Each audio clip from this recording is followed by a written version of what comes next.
Чтобы сохранить зелень до 2 недель свежей, нужно пучок поставить в стакан с водой, одеть пакет, надуть его и завязать.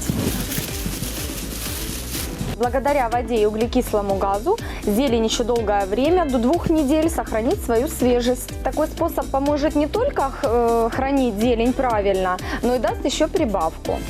Такое можно сделать с листьями салата, сельдереем и проросшей луковицей. Кочережку не выбрасывайте, поставьте ее в воду, и через некоторое время вы увидите новый урожай.